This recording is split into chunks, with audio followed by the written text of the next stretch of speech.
Here we go. I actually thought, just as a joke, to make this lecture the shortest one ever because the fourth law of power is always say less than necessary. So I thought, oh, wouldn't it be hilarious to make this video, you know, 30 seconds long, but I just had the most incredible training session, and I'm purposefully putting, I'm sure I already did, that clip, or maybe I'll put it now. I'm soaked right now, but I wanted to share really quick. The last like 5-10 minutes of my cardio, I thought of a really good quote by Greg Plitt, and he's like, when you give it your all in here in the gym, it makes it so much harder to accept second place in life. And that's what I was thinking the last 5 to 10 minutes of my cardio. It's like, that's why I love the gym so much. When you know what giving it your all is in there, it makes it fucking impossible to accept, to tolerate a life of mediocrity. And so you don't tolerate average effort in your business, in your training, in the women you're dating, in the man who you are, in your own actions, your own behaviors.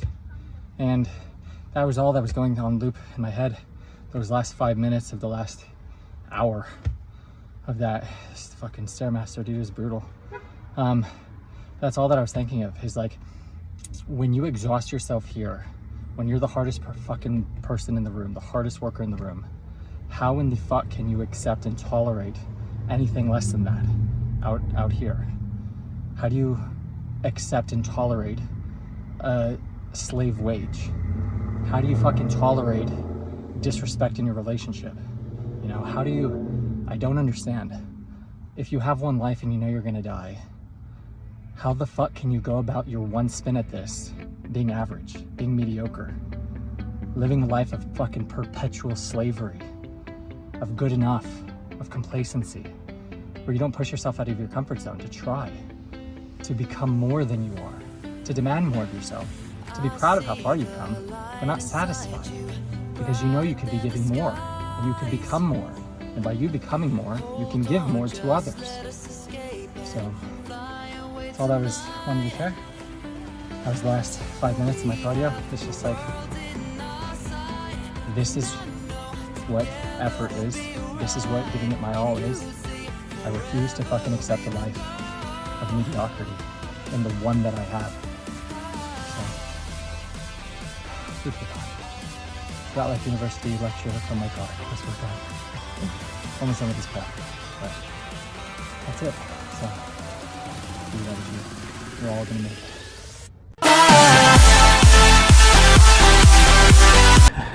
From the gym today.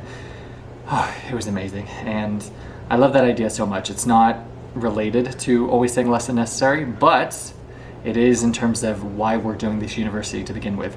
And it's the quote that I reference, which is from Tony Robbins, which is, life is not about what you get, it's about who you become and what you're able to give now that you've become more. It's actually the reason, and I'm gonna put this in when I post that clip that I just included on my Instagram, on the actual profile of it. The reason that I do these preps, the reason that I'm doing this university, it's not for the prep part, it's not for the physique. I don't give a fuck about being sub 200 pounds. I weigh 182 pounds right now. It's not why. I'm not doing it for the physique. There's no one who's seeing me shredded. I'm not doing it for any of those meaningless perks. I'm much more happy eating KFC, weighing 220 pounds with my arms hugging the sleeves. The reason that I do it is it solidifies that relentless belief that I'm gonna refuse to live my one life tolerating a life of mediocrity, you know, of good enough, of complacency, of second fucking place, of good enough. I already said that. You can tell the oxygen hasn't fully returned to my head. That's just the way it is. You should be satisfied. Just all this average fucking slave mentality. When you know you're gonna die, excuse me, choking up now. When you know you're gonna die, when you know you only have one spin at this, why would you not go for it? Why would you not see all that you can accomplish? Why would you not push yourself to see if you could close that gap between who you are and the potential of who you can be? You know? And it requires so much humility for example, in this university, breaking it down one law at a time, because anyone can read this book cover to cover. But if I asked you, what did you learn from it? What did you extrapolate? What are the 48 laws? How have you applied them? You haven't done shit, you haven't applied shit, therefore you haven't learned shit. There's a really good quote by Jim Rohn that goes, learning doesn't necessarily mean learning something new. It's learning to behave in a way that we previously haven't behaved before. And so I love that idea and I love that mentality, and that's why I wanted to include that clip, even though it's completely irrelevant to always saying less than necessary, the fourth law of power from Robert Greene. But it's a really good audit. It's a really good reminder why the fuck we're doing this to begin with. It's that single quote. Life, it's not about what we get, it's about the person we become. That's why I do the preps. It's not for the physique, it's for the man I need to become in order to see the journey to the finish line, to see the transformation to fruition. What man do I need to become in order to achieve the hard-won victory? And then as discomfort, as uncomfortable as that is, growth. Who do you get to become, and what can you now give others, the people that you love and care about, only now that you've become more? So, food for thought. But because this is an all-encompassing university, I don't give a fuck if we're going over the powers or if I'm doing a book. It's worth sharing. It's worth reminding you guys, reiterating why the fuck we're here in the first place. It's to get better. It's to close the gap between who we are and the potential of who we can be. It's to refuse to tolerate a life of mediocrity, of good enough, of that's just the way it is, of any of that bullshit rhetoric that others have, that others project upon you. Fuck a life like that. You have one life, go for it. Have belief that it's possible, that you can make it, that you can escape your rat life, that you can have your dream physique, right? Dream relationship, dream financial income. It is possible. Because if someone else can do it, why the fuck can you not, right? If somebody else, they're not a harder worker than you, they're not smarter than you, they're not more talented than you are, if you just put in the fucking work on a long enough time horizon, like we discussed actually in the last book, which was Eat That Frog, the number one marker for success is people's time horizon. If you can just expand it, humble yourself, take it one law at a time, one workout, one training session at a time, conquer the fucking day, do the best for those 24 hours, dude, the time is going to go by regardless. It's going to be a year from now, it's going to be 10 years from now, right? But looking back on your life when you know you fucking gave, and so you never have to endure the pain, the agony of regret, of what if, and the people who you love, your woman, looking at you with such pride, such admiration, adoration, respect, like, that's what it's all about, man. It's not about what you get ever. Because once you reach this pinnacle, this peak, you can then see farther. Then you've tapped into greater potential, right? So that goalpost always moves. It's something that I'm learning in the psychology of money that I'm reading right now. You know, you're always you never make it. You know, you die in the pursuit of your potential. That's a life lived, well lived. But I think rather than looking back on your life with a burden of fucking regret, there's what other greater pursuit is there than that noble, you know, endeavor of seeing what you're capable of seeing who you can become, of seeing what all you can achieve, what all you can learn, right? Like, for your kids to look at you with that immense pride and respect, what an honor, you know? So that's why we're breaking it down one law at a time, man. We have that humility, you know, and I love that for all those reasons. So time to get into the lecture. Here we go. So always say less than necessary. To recap the third law, I touched upon this, as in it's so powerful in terms of respect. If you just act as a mirror and ignore people, right? People have to come correct because you condition the behavior that you do not tolerate disrespect. It works incredibly well with dating. So if a woman, or if you're a guy, or if you're a girl and a guy does this, if they set the precedent, the frame, that it's okay to disrespect you, then you condition the behavior that that's okay in the relationship. The best way to fix something is to not have it get broken in the first place. So you set the precedent that, no, you're not going to disrespect me. You're not going to project your bullshit onto me, your limiting beliefs, your insecurities, your fears. Those are yours. You're not going to if you don't tend to your wounds, you'll bleed on someone who didn't cut you. You're not gonna fucking bleed on me. This has nothing to fucking do with me. So let's, address this. Let's have a discussion. And if you don't want to have a discussion, then that begs the question, this isn't about me. This is about your unhealed trauma, your bullshit that you don't have the courage to face, But if you can create that, that environment of safety, people will be more receptive to open up to you, particularly in dating, particularly in relationships. So it's very important for you young men watching this to not tolerate disrespect ever from anybody else. You need to opt to be alone rather than tolerate disrespect. Beautiful women do this shit all the time, thinking they can get away with it. And if it weren't for beta cuck men wanting to get laid, that behavior would never be tolerated. But it's the issue isn't with the women, the issue is with the guys who tolerate that bullshit, and so they're enabling that behavior.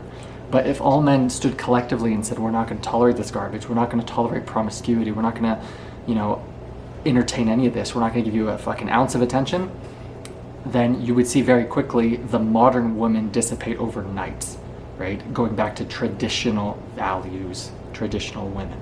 And not to ostracize women, it's the same with guys. If women only entertained good, traditional, masculine men, then these fucking children, these arrogant pricks that you see today, they would not exist. But that's the game. So the whole premise of the university, number one, is to plant seeds under whose shade I will never sit, right? To inspire the idea that it's possible for you, that you can escape the rat life, that you can, quote, make it, that we can all fucking make it, right? And then for me to become my villain. Teaching is the best way that I learn all of this material, and doing it one at a time, it's how I get the maximum absorption. And by me discussing it, teaching it, articulating it, it helps me make sense of it. And so you're seeing the progression, my journey, alongside you guys, as in we're doing this together, this noble quest of Rat Life University. But taking it one thing at a time on a long enough time horizon requires the most amount of humility and patience that people in today's instant gratification generation just don't have, So I think with all of that, I've laid the groundwork, I've laid the framework, but the premise is don't tolerate disrespect ever from anybody else, because that is the precedent that you set. I'm a man who is okay with being disrespected. How can a woman respect you if you tolerate disrespect, right? So if you find yourself lacking respect from your peers, it's because you're tolerating that bullshit. And I'll say something about really weak, insecure, beta fucking men. They're the biggest pussies. They're like chihuahuas. As in, if you stand up to a prick once, oh my God, how quickly they cower. And dude, I was raised by a single mother, and so I was taught to treat everyone with courtesy, with kindness, with class, with etiquette, professionalism, respect. So it's always frustrated me, the premise of why these fucking idiots do this shit in the first place. But to the weak person, it gives them a degree of power, and they get off on bullying people and manipulating people and being just a piece of shit to other people. And the shitty, insecure, weak men, they'll smile when they get a reaction from the person that they're bullying, and they only get the respect, they only garner respect for the person who stands up for himself. It's the premise of all of that is fucking retarded, right? Because you should, in a vacuum, in a perfect world where you had my upbringing by a great fucking mother, single mother raising 5 kids by herself, that you don't do any of that bullshit to begin with. You treat everybody with courtesy, class, kindness, and fucking respect. But that's just the world that we live in. There's just pricks fucking everywhere, absent class, courtesy, integrity, or a shred of decency or character. So to navigate that, it's so important, like I said, to not tolerate disrespect from anybody. And you'll find with women, they will respect you, that if you just don't tolerate their bullshit, and not in an angry way, not in a, I hate you, or, giving them an ultimatum. It's just, if you want to converse with me, if you want to be somebody, you're going to act like an adult. You're going to treat me with respect, how you would wish to be treated. You're not absolved of that just because of your emotions, just because of any of the other bullshit. any other excuse. When you go to the workplace, you don't disrespect your boss, regardless of your fucking mood. So you don't tolerate garbage from anyone, women or men. And so you'll find with men particularly, again, I'm really hammering it home by not saying anything, but it's so important that you set the tone in every relationship, whether it's business, whether it's romantic, whether it's platonic, whether it's friends, whether it's family. You are not somebody who tolerates disrespect from anyone ever. And so that is the way that you're going to increase the respect yielded from others, right? And then therefore increase your power. So with that, always say less than necessary, very effective if you just ignore people. But that was to reiterate the last law. Moving on. Is this the best you can do? It was hilarious. There was a guy who sent like a draft of a paper, and then that was the reply. Is this the best you can do? And then the guy, he re-edited it, sent it, and then did it again, and he kept getting that comment. He said, damn it, yes, it is the best that I can do. And then he was like, okay, if that's the case, fine, then I'll guess I'll read it this time. And I just thought that was hilarious. So it's the power in brevity. But next, power cannot accrue to those who squander their treasure of words. The human tongue is a beast that few can master. I'm playing it out in real time in the workplace right now, dude. Superiors, and this is actually the next, one of the next notes. Your superiors, when you just say less, when you just are so comfortable and secure with silence, with ambiguity, with vagueness, with only letting people privy to information on a fucking need-to-know basis, you immediately garner a greater respect from them. That you're not a simpleton, that you're not somebody who doesn't have disciplinary control over their tongue. And yeah, oh man, it was such a good workout today. You can see I'm so gassed and so relaxed. But I'm noticing that in the workplace, particularly with leaders who, when we look each other man to man, we know who the leader is between us, but by title they're my superior. And when I just sit there silently, he's that elementary, new hire, as if I'm the boss between us. And in outside of the building that I work in, that is the case. Just in terms of quality of man, character, integrity, and leadership. But in the rat life, in the 9-to-5, it's such a powerful tool to just say less than necessary, to not share every single thing about your personal life. And I learned that actually working at one of the school districts when I was a lot younger by somebody who was such a cunt. And I seldom use that word, but she really was. She was always a shitty attitude, always, it was never her fault, zero accountability. She was a fucking snake in the grass, aged horrifically from all of her bullshit, and she was just a weasel to the end and would just do the bare fucking minimum, and it was never her fault. Always a scapegoat, always sending emails with you CC'd on it when you're in the room, and it would be talking about you but not addressing you, like the passive aggression to its pinnacle. And so there was a guy named Wendell, awesome guy, who worked in the warehouse. He would do deliveries. And I asked him, I was like, how do you get through your day and not let the bullshit of work come home with you? And she was intrigued by that too, because she knew that her and I didn't get along. And so we were so curious, how do you not let this garbage not affect you outside of work? And he said, and I'll never forget, he was like, you have to understand that past these 8 hours, that's it. As in, you have an entire life outside of this building. And the way that you combat, horrific people in terms of always saying less than necessary, he said, don't share anything personal. Don't share anything that you don't need to. Keep it completely professional. What are you doing this weekend? I don't know. You have to feign ignorance. You have to fucking play the fool to fool the fool. And I would do that for years. And it's such a frustration working in the rat life job because I sincerely hate playing a character, playing a fucking courtier, having to dim my shine, dim who I am, my brilliant, bright, vibrant, charismatic, flamboyant at times colors. That's why I love traveling so much, is you don't have to do any of that bullshit. I'm never gonna fucking see these people again. I can be whoever I want, which is just myself. And I fucking love myself. I love who I am traveling outside of the grind in harmony with God's time, where you can just be completely present, completely grateful, full of love and light. And yes, I understand the argument can be made, you can be doing that here in your day-to-day, but way easier said than done when you're on the grind, trying to escape the rat life, trying to get back to that peace and that serenity of freedom that you experienced before, right? That indulgence, that it was from the delayed gratification, all the work, that you were even able to enjoy that indulgence, right? So all of that is from saying less than necessary, even with your peers in the workplace. That's how you have just to combat mental health, is to not share anything that you don't need to with any of these other fucking people. So control your tongue.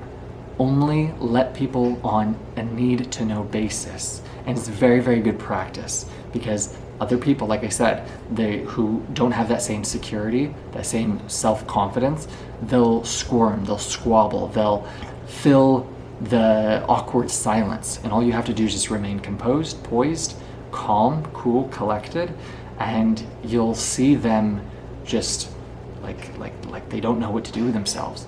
And like I said, you will garner such a great respect from others by simply being more silent. Next. Saying and appearing less creates, I put this as my notes because it's so true. Saying, so speaking, and actually appearing less, creates a space for people's imagination and mystery. Imagination, particularly with women, the most powerful thing. You get a legend aura.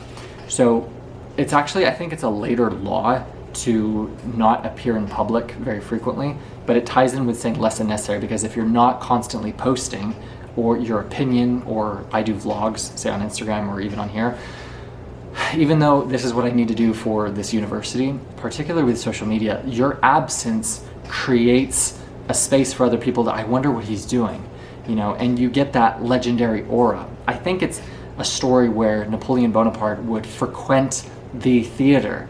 And so you have this guy who's like, the aura of a god from his infrequency, from the times that he was not there. So it's like you would see him as if he was a celebrity. You see him once in a fucking year, right? And that ties in with saying less than necessary, because you would never see him speak. You'd never see him in a public forum. But when he started going to the theater on a fucking monthly basis, you become that legend, that godlike aura. You become like a commoner. So in the workplace, in the rat life, in the courtier, game, it's my superintendent, the leader of the school, he does that. As in, he'll be not with the other people as much as possible to maximize the amount of respect that he has from the omission of his presence, right? Because then he has that towards others, that fear-like aura, that only an absence, because think about it, value is created from scarcity. So if you're there all the time, people will take you for granted. They'll take your presence for granted, they'll take your words for granted. So appearing less and speaking less, and then particularly with your absence with women, for example, for the young men watching this, and it works both ways, but I don't date guys, is it allows space for the woman to use her imagination. If you just tell her everything, every single thing, then there's nothing that will make you larger than life, because you're not giving her any room to imagine you anything, greater and spectacular. Not to say you're not amazing as you are, but it ruins the fun and excitement if you're just like, yeah, this is my job and this is the exact dollar amount I make. It's just like you leave no room for mystery or fun or excitement or spontaneity or imagination. So say less than necessary, and then gain the respect, adoration, admiration from others as a result. Next, never confide your plans with any courtier. I've done this to no avail many times. And I said this before in terms of conceal your intentions, but you have to be very careful who you share your goals and dreams with, because other people can inspire doubt, fear, hesitation. They can plant seeds of fear within you. And it's so fucking irresponsible, because if you water that, how fucked is that? If somebody can inspire inaction, paralysis within you because of their fucking cowardice, right? It's completely unacceptable and unforgivable. It's completely unforgivable.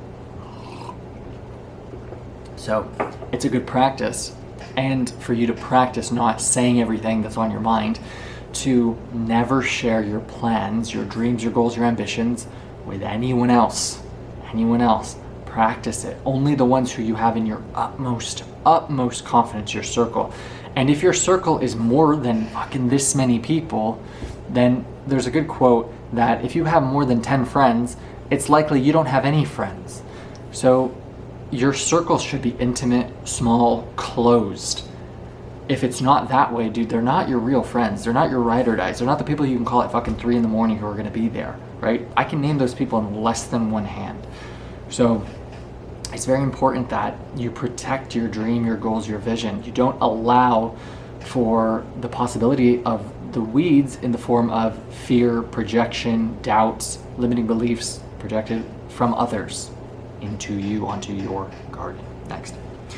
The longer someone talks, the more they reveal about themselves. Let them. We went over that, completely true. His majesty was enhanced by the sparseness of his words. I love that. So his majesty, not just referring to the person who is royalty. I think they were talking about Napoleon Bonaparte, but his majesty in the form of is an adjective, his majesty, right? I love that. That's why I wrote it. Was enhanced by the sparseness of his words. Brevity, which has been one of my weaknesses for the longest time, evidenced in this 23-minute video, when the premise of it for the fourth law was always say less than necessary. It's actually gonna be a little longer from the other clip that I put in, but that's okay, because this is a class for learning Rat Life University, not for saying things really quickly and then that being the end all be all.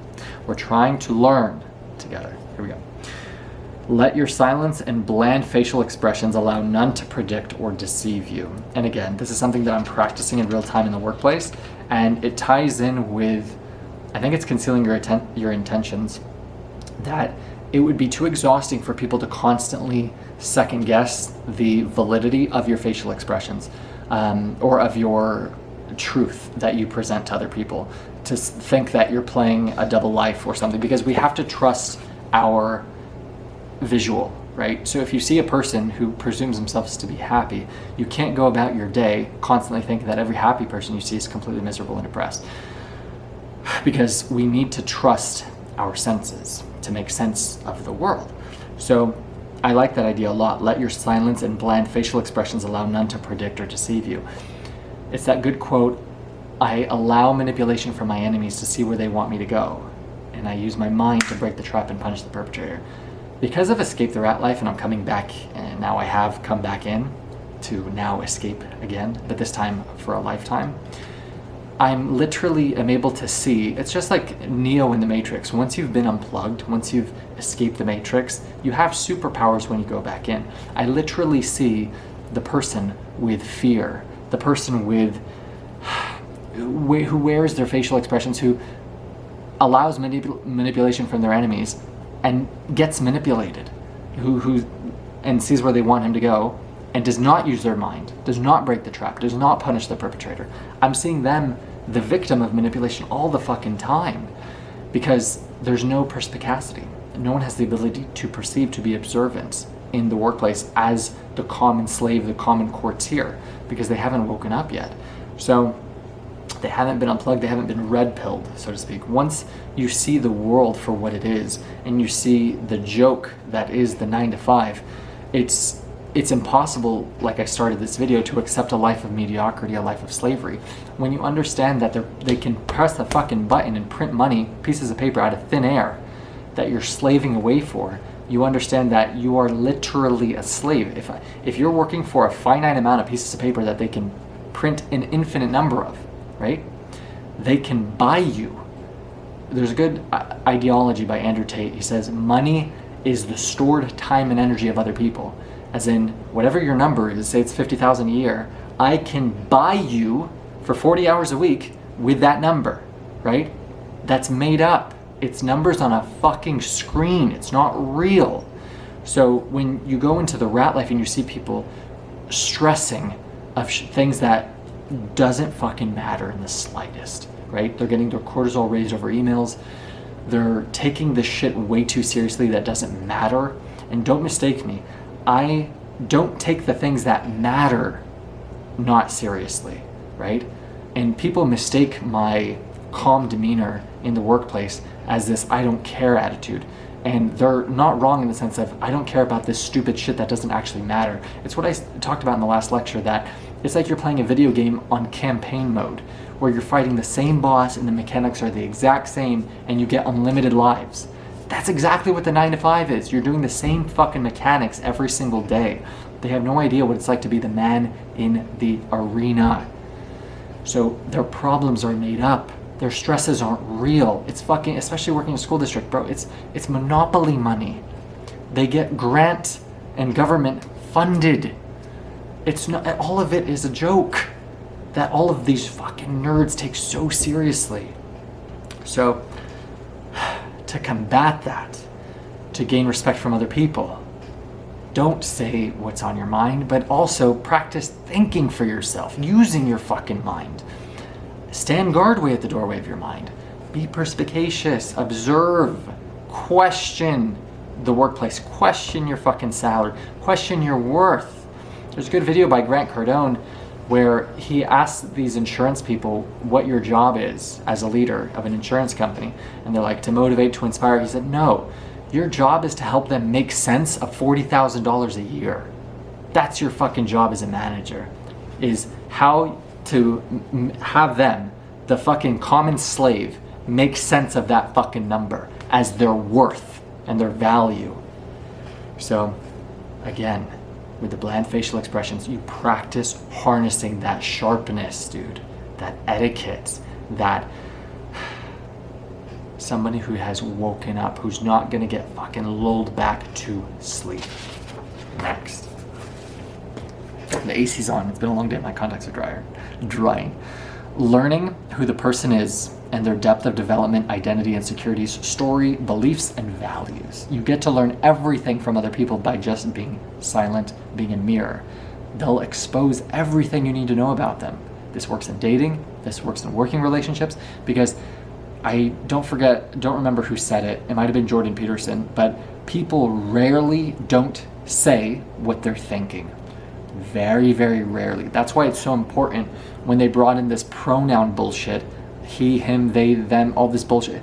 Compelled speech was the issue. And also when you force people that there are things that you can say and there are things that you can't. The huge issue with that is if you can control what people can't say, like you can't call this fucking tranny a he or a she or whatever the fuck. If you can control somebody's speech, you can control their thoughts, because people don't think things that they're not permitted to say. So Jordan Peterson was fighting that. He was like, this has nothing to do with, I don't give a fuck what you identify as. There's a really funny video where the woman is like, what if a person identifies as a lampshade? She was like, that's fine. You can stick a light bulb up your ass and go be happy. Go fuck yourself. I don't give a fuck what you identify as. But that sentiment is, the compelled speech is, you won't even think a thought that you can't say. Why that's important is because then you won't even question that practice, that ideology, that the thing that they're indoctrinating into your society. There's a good quote, and I've referenced this many times, but it's so important to reiterate because history is fucking cyclical. There's a Holocaust survivor that was asked, we were always asked why we never fought back against the Germans during World War II. And he said, it didn't happen all at once, it was just a little thing. And so anytime they implemented something new, we just said, oh, it's just one of those little things, until it wasn't. If you're not allowed to question the society that you live in from bullshit that's imposed on you, and you are not even allowed to discuss it from censorship, from compelled speech, this is what you can say, this is what you can't say, so you won't even think it, then you won't even question the narrative, right? And if you don't question the bullshit, that's how tyranny stands. That's how they're able to get away with all this fucking garbage. Because you are too distracted, too numb, too docile, too compliant, too defeated to have any sort of fucking fight in you. To say this is all bullshit. Do you understand? That is the severity of this university. Is I'm trying to instill that fucking warrior-like spirit back into young men So you don't tolerate that life of fucking mediocrity, of perpetual slavery. It doesn't have to be that way. When you see bullshit, the way tyranny stands is good men stand idle.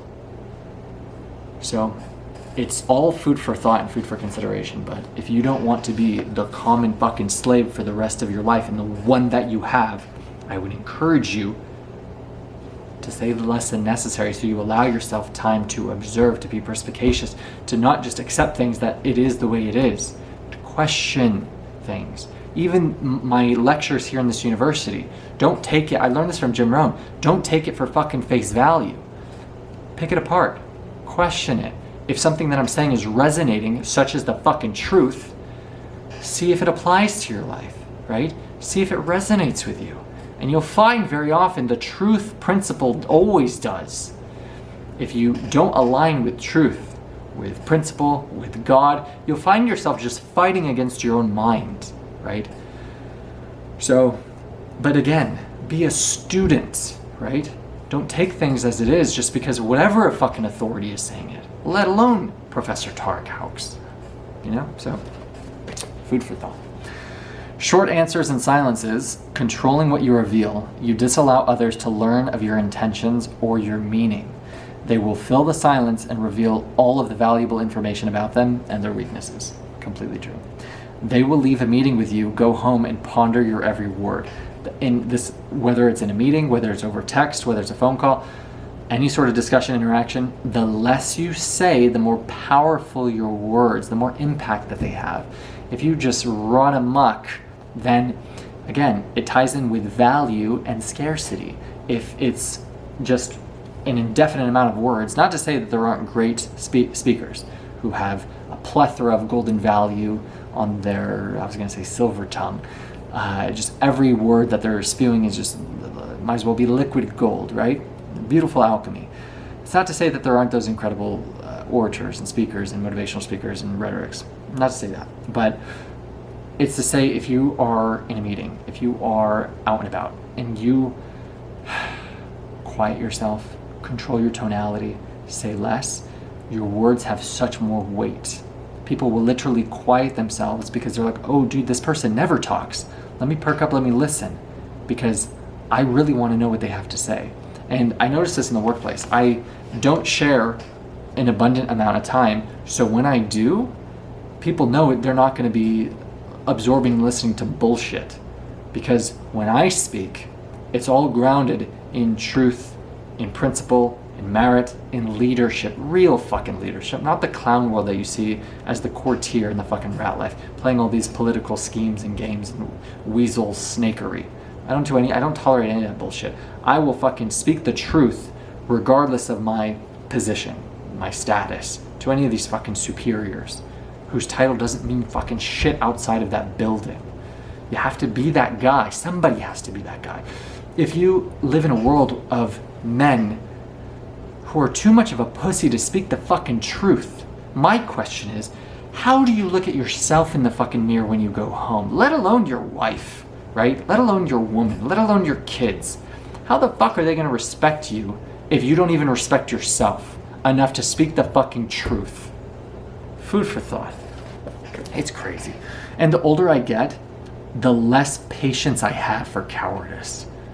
Because it sickens me, especially when I see men do it. It's like, how do you classify yourself as a man if you don't have the balls to speak the fucking truth? Anyway, I'm actually in such a good mood. It was such a great workout today. When you don't reply to someone, they second guess their message. If they are playing a bullshit game, they'll double text and correct their behavior. I promise. I promise. You act as a mirror. You force them to iterate. You make them come correct by making them self-conscious and conditioning their behavior. You only tolerate respect, period. It's a good rule for thumb. Only tolerate respect. By saying less than necessary, you create the appearance of meaning and power. We discussed that. Because they, your audience, fill the meaning interpretation void your vagueness, silence, ambiguity leaves. That's the power of imagination. If you say less in a discussion, in texting a woman, or if you're a woman texting a guy, it allows the other person's imagination to have an effect, to take root, to be able for them to enjoy the magic of their imagination in the interaction. Fantasy is a powerful tool that you can use in your favor through your ambiguity and vagueness and not sharing every single thing, because like I said, you leave no room for that excitement, that wonder, that mystery, that variety, right? If you're just a fucking open book. So it's all a game, but don't I'm not gonna say don't fucking hate the player, hate the game. Let their imaginations run wild. And yours as well. It's fun. It really is. It's fun playing the seduction game. It's fun dating. It's fun, getting to know somebody for the first time and learning about them. It's exciting and it's fun, and it should be that way.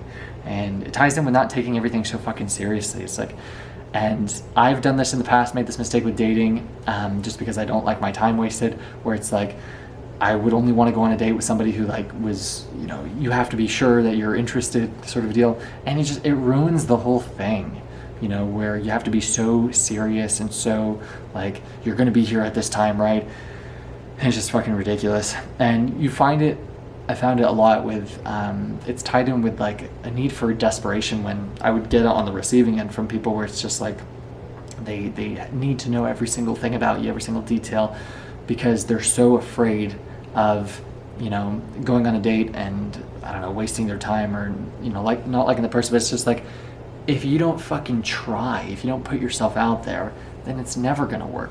And so a lot of people play the game where it's I need to have all the facts in foresight. I need to, and you can extrapolate this not just with dating but in business, that I need to war game it, and in the state of paralysis by analysis, where I need to know every single fucking variable.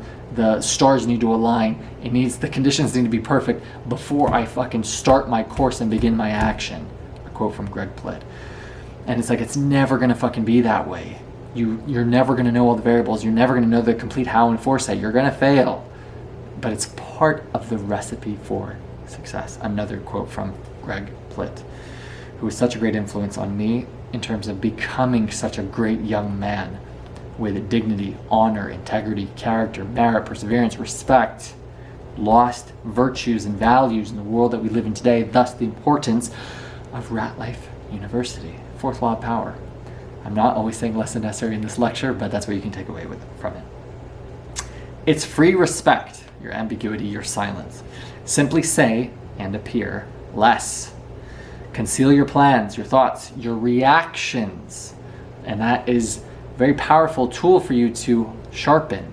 If you don't practice this, you'll never get good at it, of having that bland exterior where you're not constantly reacting. Watch a video on social media where somebody will do something fucking stupid and then the person's jaw will drop. They're waiting for other people to see their stupid ass face before they change it. They're not doing it for themselves. So have measured responses. Don't react, respond. And it works incredibly well as a leader with high stress tolerance. People fucking react all the time. And your job as a leader is to stay cool, calm, and collected, to not react, to respond to the situation. When you can do that, you'll make other people feel extremely safe within your presence, within your leadership. Conceal your plans, thoughts, reactions, gain power. Homework. Keep your words, your tongue under control. Discipline your speech. That's your homework assignment. Again, keep your words, your tongue under control. Try to catch yourself from not saying every single thought and story that you have on your mind with every single person that you possibly can. Try to say less than necessary and just see what happens. You'll find you'll begin to be an observer of the world around you, where you can start to think, you can start to question the world around you and the systems in place, the systems that you've been indoctrinated in. You begin to question all these systems. This is not the life that I have to live, this dogma, this fucking blueprint of perpetual slavery. The only time you learn is when you shut the fuck up. When you speak, you're just reiterating and saying shit that you know. It's only when you're silent do you allow room for reception, room to receive. And so silence, you can extrapolate, is tied in with fucking humility. That you don't have all the answers, right? You don't fucking know everything. Try shutting the fuck up, humbling yourself, and being open to learning from others. Food for thought. Keep quiet, let others reveal all. Yes. Silence, vagueness, and ambiguity can and will arouse insecurity, especially in your superiors. Yes, 100% does. I discussed that. Reversal. Here we go. Last note. And what is this law? I'll reiterate it after, but it is to always say less than necessary. But what's the reversal of that? Play the fool. Words can act as a smokescreen for any deception you might practice. By talking more and making yourself appear weaker, because that's a point that he hammers in the chapter. The longer that you talk, the more chances, the higher probability that you allow for yourself to make a mistake, a blunder, letting your own weaknesses and insecurities surface for other people to see. That's all able to happen through you just running amok and not having control of your tongue. So, but the reversal is, it's a really good smokescreen for you to play the fool, the blubbering idiot, right? For any deception you might practice by talking more and making yourself appear weaker and less intelligent than your mark, you can practice deception with great ease. And that's exactly how, in the fucking game of the courtiership bullshit that I have to do at work, it's exactly how I'm able to fool the fool so many times. Is I act like that person who's less intelligent than he actually is, who knows less than he actually does. And again, it's just a way to navigate the capacity, the intellectual capacity of the person who I'm conversing with. It's all a stupid fucking game, but we're covering all of the laws of power. Just so, again, like a good student, you can say, this applies to me. I'm having this issue in communication with this person. Let me try just playing the fool and seeing if I can avoid all of this nonsense garbage. Oh wow, that's really effective. So as much as it's frustrating, it's such a great way to communicate and collaborate with this person who's been such a trouble for me in the workplace. And so now, again, this is all theory here, I have so much more peace of mind and so much less stress in the workplace by simply having that air of less intelligence, appearing lesser than your mark, intelligence-wise. All of that. To reiterate, to recap, what are the 4 laws that we've covered so far? Never outshine the master. Learn how to use your enemies. Never put too much trust in friends. Conceal your intentions. Always say less than necessary. And with that is the 4th law of power. I hope you enjoyed that preliminary video from my training session today. You have one life. This is Rat Life University. We are not going to live it in a perpetual state of mediocrity, of slavery. Because what is rat life? Anyone can escape. It starts with belief and the courage to pursue. That is rat life. We are all gonna make it.